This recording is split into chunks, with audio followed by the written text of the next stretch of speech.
Combs with the head clears it. And a foul call against Notre Dame. The Bulldogs have got to move quickly now. Running out of time, and they've yet to get a shot on frame tonight.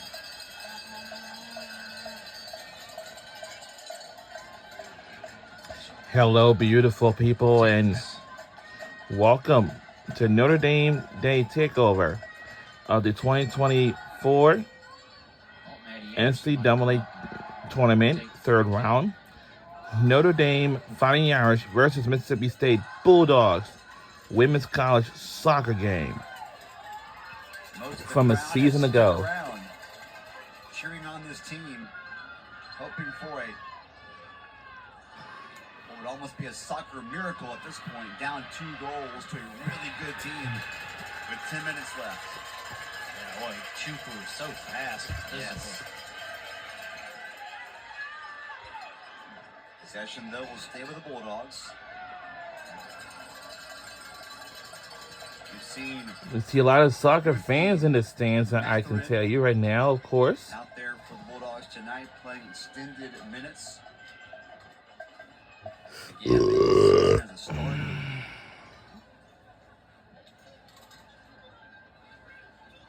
The native of Haiti began her college career in Lafayette, Louisiana, playing for the Raging Cajuns. Transferred in a couple of years ago. Ooh, that's not good. A non-contact falling down to the ground. Nyla Schorfberger trying to walk it off, but Maddie Anderson out there trying to.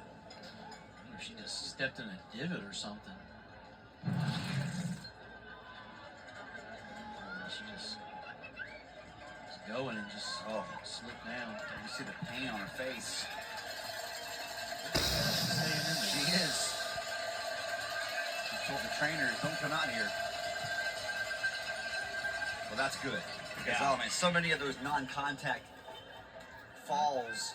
I think now they're going to sub her out. Yeah, Matterin back on. That's right. The aforementioned Ruthie Matterin, a senior. Has played so many valuable minutes, both as a starter and as someone off the bench this year. Yeah, you see Combs talking to her. It's one of the things that James Armstrong has talked about Riley Combs is not only she was so good with her positioning, but she's also a vocal leader back in the back. She is the anchor of that back line. Has had a great career in Starkville. Has been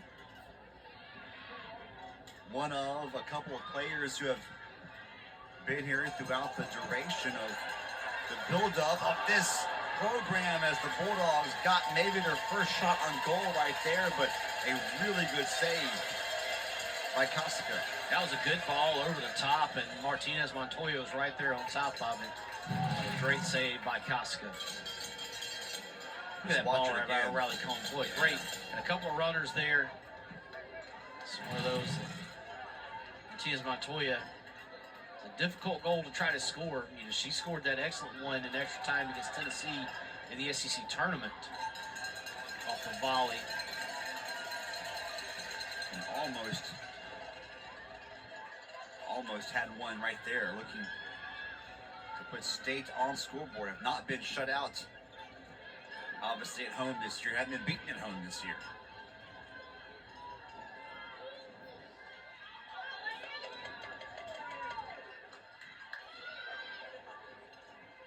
You knew if you were going to beat this Mississippi State team at home, it had to be a special performance. And I tell you, Notre Dame has put in a special performance here. Now they have a run out here. 100%. Combs going back, trying to get on defense.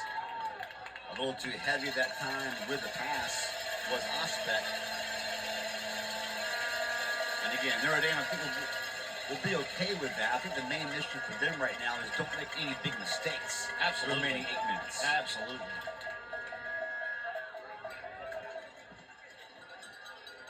Now you're okay with that one because then Mississippi State has to work the whole length of the field. Exactly. Really smart soccer being played tonight, first half and second half by Notre Dame. So Notre Dame, the last time they knocked off a #1 seed, they did it in 2010 against North Carolina. And all they did after that, Brock, was go on and win the national championship. And I think that was before Notre Dame was in the ACC. It's a great question. I can't remember when they joined the ACC. It was around that time.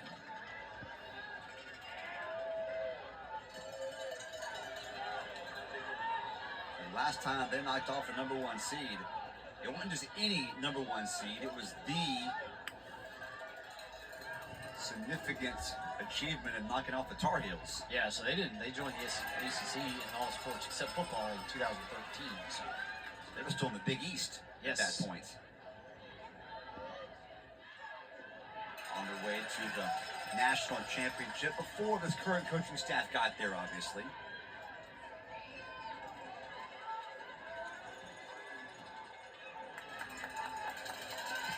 Bulldogs not giving up. You knew they wouldn't.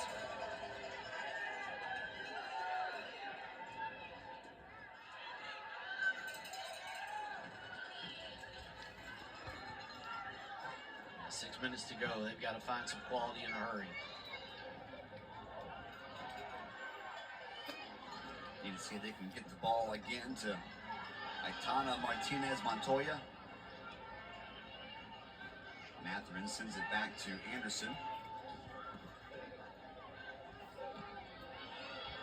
Martinez Montoya, the senior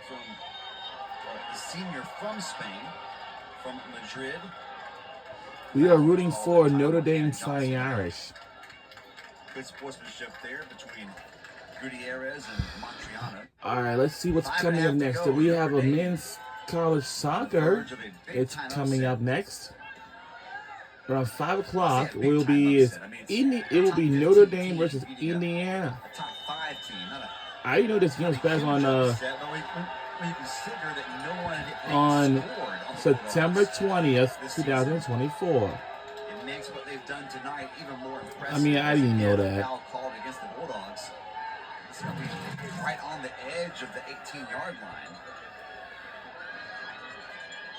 Gutierrez slid over the ball into Ospe. Well, there's one where they maybe got it from behind. That's where they got the foul, actually. Gutierrez, I think, claiming that she got the ball first. Andy Anderson, directing traffic. Setting up the wall. Set piece chance here for Restovich, who will simply leave it out for Chokwu, who pulls out one more time. Yeah, take it to the corner. And we got a collision again, and I believe this time the foul will be on Notre Dame. 7-on-7 right there. Chokwu and Gutierrez.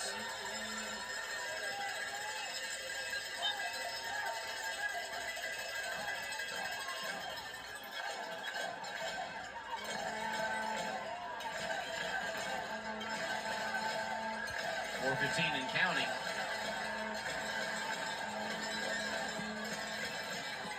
The crowd remains determined. Notre Dame starting to feel it across the way from us.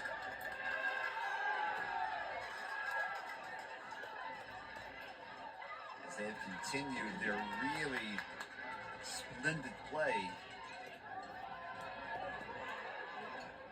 What we've seen tonight from Notre Dame just also goes to underscore the quality of the soccer in the ACC historically, but also, I mean, this year they were so good top to bottom as a league. Absolutely. I mean, this is the #1 RPI conference in America, and I mean, it just shows the quality that this league has. Because at one time you were talking about possibly the 4-1 seeds all being ACC teams. Yes. So, and you could have easily made that argument. Mississippi State, I think there was questions, you know, were they going to get that 1 seed or was it going to go to a Florida State? And you look at Notre Dame and in the midst of competing with so many good programs, North Carolina, Florida State, Duke, Wake Forest, etc.